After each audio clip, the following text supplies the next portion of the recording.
Bueno, vamos a evocar a Aníbal Troilo, con la presencia de Horacio Salas, periodista, escritor. ¿Cómo estás, Horacio? ¿Investigador? Bien. ¿Estás bien? Bien. Bueno, gracias por venir, Raúl Garelo, músico. ¿Cómo estás, Raúl? Muy bien. Bienvenido. Músico y arreglador en la última etapa de Aníbal, ¿no?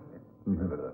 Bueno, y Tito Reyes, ¿qué tal, Tito? ¿Cómo está? ¿Bien? Bien, bueno, contento. recuperándose de un proceso postoperatorio, pero con fuerza y con ganas para venir a asistir a esta evocación de Aníbal. ¿Cuántos años cantaste con la orquesta de Troilo? 11 años. 11 años, 11 años. Hasta inclusive poquito tiempo antes de mayo del 75, ¿no? Y 45 días antes que falleciera yo estaba cantando en la orquesta, Está bien, en el Teatro Dion. está bien. ¿Cómo es tu llegada a la orquesta de Aníbal? Llegué por intermedio de Roberto Grela. Ajá. Sí, él me dijo, mira, el gordo quiere hablar con vos. Y el gordo, digo, ¿qué gordo? El gordo Troilo, me dice. Y desde ahí empezó un proceso muy difícil para mí porque yo todavía era un cantor de barrio, cantor, viste, de esquina. Había pasado por la orquesta de Roberto Caló, de Joaquín Dorreyes, pero todavía no. Y me encuentro digamos, en ese mundo Era jugar en primera ahí. más difícil. Más todavía. Sí, sí, porque ahí había un clima que yo no lo tenía. El clima de la orquesta. La orquesta completa. Porque el clima de Troilo se diferenciaba rotundamente de todas las orquestas. Claro. Vamos a proponerles un informe para meternos en la vida y la música del gordo Troilo. Aníbal Carmelo Troilo Pichuco, el gordo, fue un pedazo enorme de la historia porteña. Fanático de los burros y de River Plate, amantes de las copas trasnochadas en compañía de sus amigos en algún café atendido por un gallego nostálgico y sobre todo un músico inigualable que llenaba de compás en las noches de aquel Buenos Aires del cabaret y el teatro de revistas. Su amor por el fuelle comenzó temprano, a los 10 años, cuando su madre, Felisa, le regaló el primer bandoneón. Un año después, el maestro Osvaldo Pugliese se maravilló escuchando tocar a ese gordito de pantalones cortos que se atrevió con una variación de la comparsita y le recomendó que siguiera estudiando. 5 años después, en 1930, tocaban juntos en el sexteto Bardaro Pugliese. A partir de ese momento, el gordo Troilo, que recién había dejado los cortos, pasó por las principales orquestas de la época.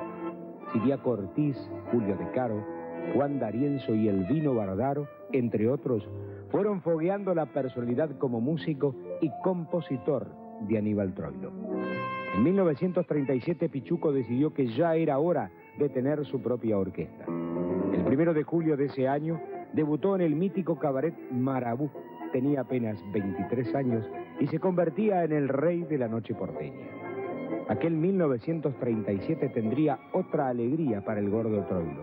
Ese año conoció a Ida Calachi, Cita, el gran amor de su vida, la mujer que lo acompañó hasta el final. Entre 1938 y 1972, Aníbal Troilo realizó más de 500 grabaciones. Compuso 62 tangos, entre ellos Barrio de Tango y Che Bandoneón con Homero Mansi, Garúa con Enrique Cadica, La Última Curda con Cátulo Castillo y Contrabajeando con Astor Piazzolla. Tuvo también participación en 8 largometrajes y además dirigió varias piezas de teatro como El Patio de la Morocha, Caramelos Surtidos y simplemente Pichuco.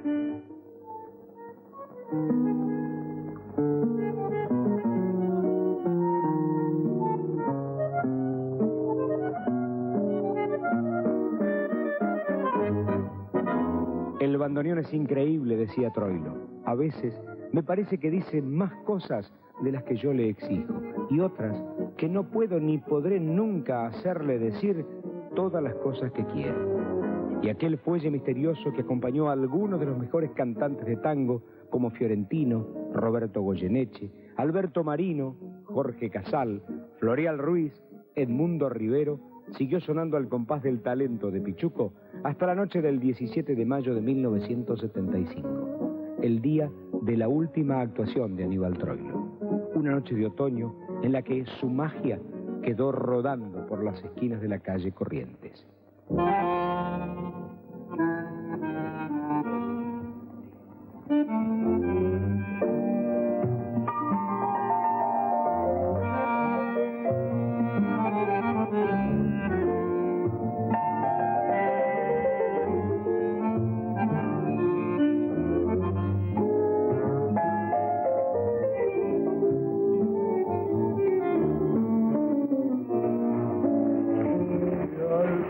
En tantas cosas de aquellos tiempos pasados, siente la vida desconocido, el sol cansado por amor.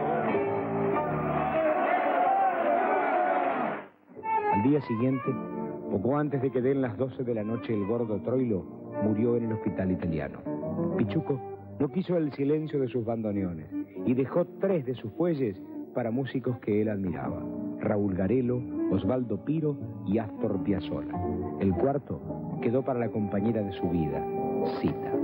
En sus últimos meses, tal vez presintiendo el final, había dicho: uno se va muriendo con cada amigo que se muere. Uno no se muere de golpe. Llega un momento en que de Pichuco ya no queda nada. Se lo fueron llevando de a poco.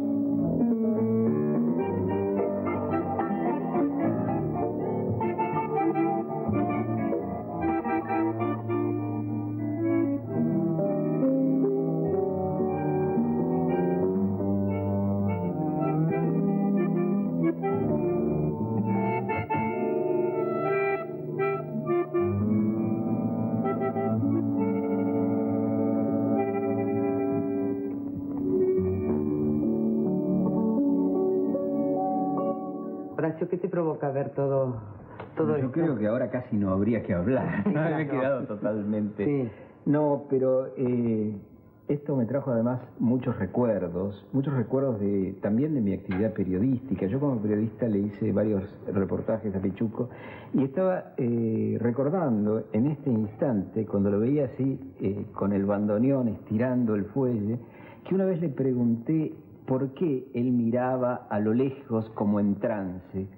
Y entonces me dijo: y mirá, pibe, no sé, dice, creo que es porque uno cuando está con todo el mundo está solo y entonces se mira para adentro. Y yo cuando toco el bandoneón me miro para adentro, porque es la manera de estar con todos. Y cuando uno está con todos también está solo. Y a mí me conmovió Claro que sí. esas palabras, ¿no? La definición Esa tan clara, ¿no? tan absolutamente sintética. Y él era un hombre también un bandoneonista, como vos lo sabés perfectamente. Era un hombre de permanentes frases así, ¿no? Frases Claro. que han quedado, como esa famosa también, porque dicen que vuelva, o que, ¿cómo es que decía? ¿Para qué me piden que vuelva si nunca... Siempre estoy volviendo. Siempre estoy volviendo, exactamente. Claro.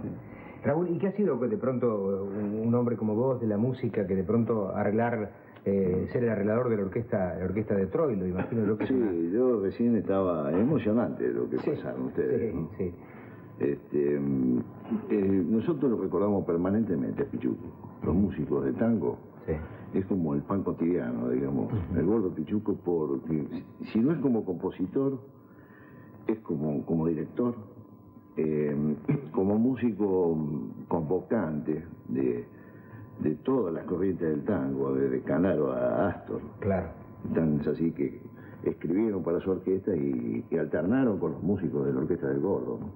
Me refiero sobre todo a Piazzolla. O como hombre. Así que el recuerdo y la mención y la cita del Gordo Pichuco es hoy bienvenido por poder recordarlo, ¿no? No en estas circunstancias de su fallecimiento, ¿no? Pero es permanente. Claro, Permanente y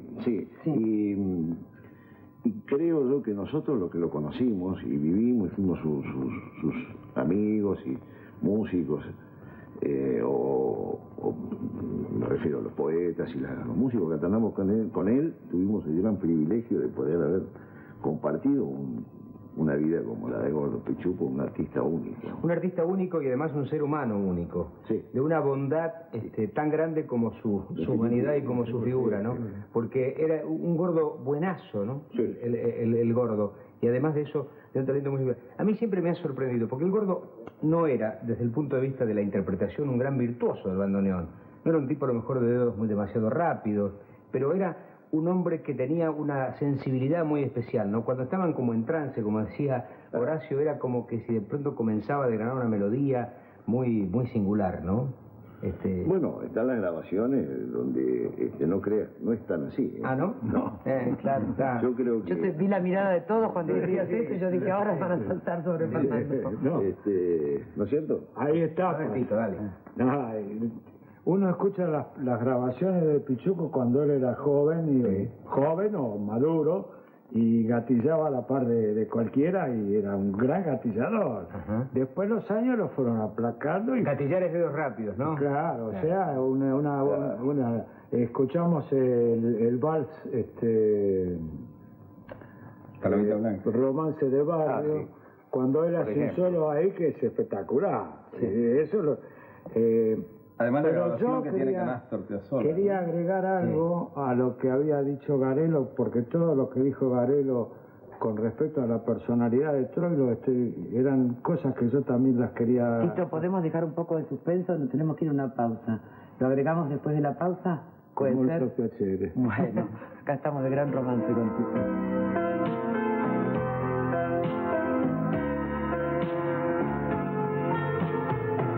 Seguimos recordando a Pichuco, ese duende gordo hermanado con la noche porteña.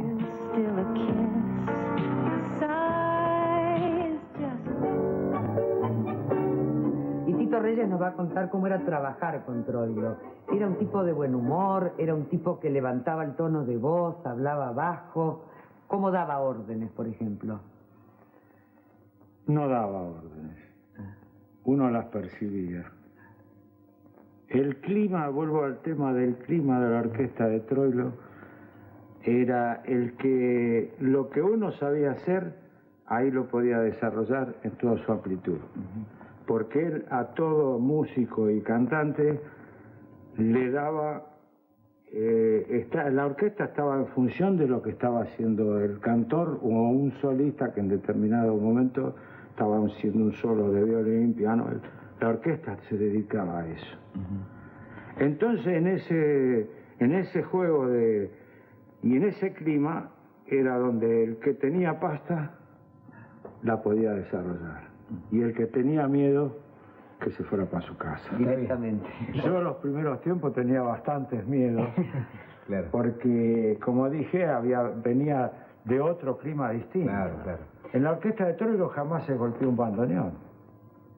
Quiero decir, no se maltrataban los instrumentos, ¿cierto? Claro.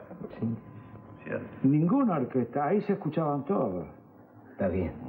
Horacio decía por lo bajo en el corte que Troilo además tuvo la virtud de reunirse y de rodearse de los mejores poetas, ¿no? Sí, yo creo que Troilo, entre las muchas virtudes que tiene, además de ser un compositor excelente, que eso te lo pueden decir los músicos, se rodeó de poetas y utilizó para decir esa poesía a los grandes cantores.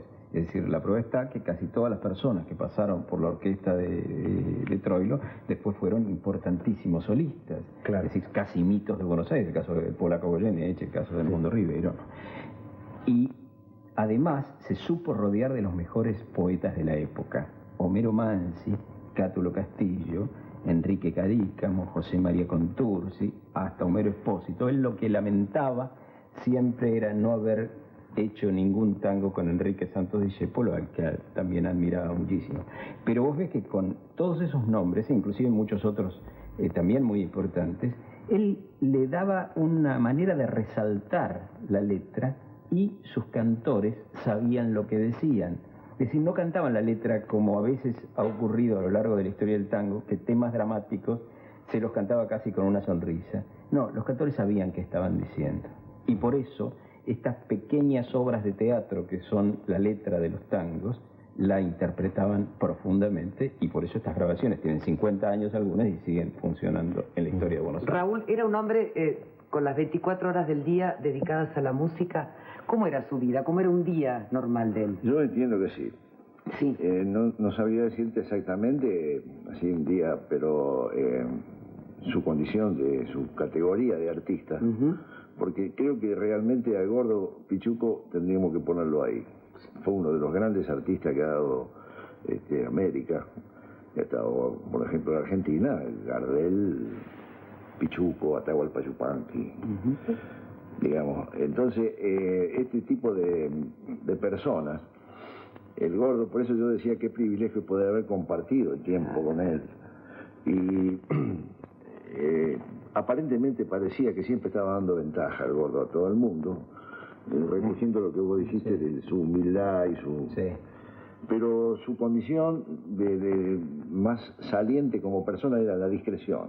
El gordo era una persona, a mi forma de observar, ¿no? Sí. ¿Y cómo era con la gente? Porque la gente era extremadamente cariñosa con él. Y él era generoso, Sí. como era con su música y con su orquesta. Es decir, el gordo era una pieza indivisible, única. Él fue continente de, como repito, de los criollistas como Arola, Bardi o Canaro, y de los vanguardistas como Galván, Julián Plaza o Astor Piazzolla. Entonces, yo personalmente y modestamente lo llamo el músico del encuentro, el gran artista de la música de tango. Qué buena esta visión que estás dando, ¿eh? El encuentro, sí. Claro que sí. Por eso tampoco era raro que se rodeara de los mejores poetas, o digamos, o los músicos. Y de los mejores músicos, puedo decir yo. Claro que sí. Raúl, de pronto, ¿cómo es la relación de un arreglador? Arreglar para Troilo, porque de pronto la autoridad musical del gordo es una cosa importante. Bueno, yo puedo contar una anécdota cortita. Sí, sí. Yo llevaba 3 años en la orquesta, yo entré en el año 63 en la orquesta. Bueno, en el año 66, al gordo, no sé por qué motivo, le hacían un festejo en la RCA, y Franchini y Homero Espósito escribieron un tango que se llamaba Ese muchacho Troilo. Claro. Lo habíamos grabado con el polaco Goyeneche, no con la orquesta de él, con Baffa Berlinghieri. Entonces le hicieron escuchar el tango a él en la compañía de discos, y él lo primero que dijo cuando terminó la grabación, preguntó quién era el arreglador. Y Aquiles Giacometti, que era un directivo Sí. de la compañía, Es todo el le repertorio dijo, del tango, Aquiles. Garelo. Dice, ¿cuál Garelo? ¿El que está conmigo? Dice, sí, el que está con usted. Yo llevaba 3 años. Entonces, al domingo siguiente, que hacíamos unas audiciones de Radio Espléndida y la calle Uruguay, de lote, venta de lote, un domingo al mediodía, yo llegaba para tocar, y él estaba de café al lado de la radio. Entonces me llamó y me preguntó, ¿usted hizo tal trabajo? Sí, se cercioró. Sí, dice, ¿quiere escribir para mí? ¿Le gustaría? Y entonces es lo que vos me acabas de preguntar. Era escribir para Troilo, era el sueño de... Tocar el cielo con las manos. Sí, escribir, arreglos Claro, para él. para arreglos, pero además... Entonces me dice, ¿le gusta el tango Los Mareados? Y Pichuco, yo no sé. Me parece, yo no sé si estoy a la altura de la orquesta. Y a partir del año 66 escribo todos sus últimos arreglos. En el teatro Dante de la Boca que empezaron. También. Pero él se entera de esta manera. Claro, qué cosa. Escucha primero el sonido, y entonces Dice, ahí... ¿quién es el arreglador? Sí, entonces preguntó. Me preguntó a mí si era cierto. Sí, sí. Y bueno, en fin. Así comenzó entonces la relación. Así empezó la Claro, relación, del arreglador. la relación de arreglador, El arreglador. que era un poco estar digamos, en la cocina de su orquesta, porque, Claro. valga la redundancia, nosotros nos reuníamos mate amargo mediante en la cocina, tanto en el departamento de la calle Paraguay como en el de Talcahuano. Y ahí escribíamos y él participaba sus ideas. Debe quedar eso como una de las anécdotas más preciosas y preciadas que tenés de tu vida de músico, Sí, esa sí, relación tan realmente. íntima, Sí, mate sí, de por sí, medio sí. con Troilo, ¿no? Horacio, yo pensaba también que Troilo es el representante de un Buenos Aires que ya no existe, del Buenos Aires de bohemia o de ese Buenos Aires de reunirse poetas y músicos en determinados lugares, porque hay muchas anécdotas.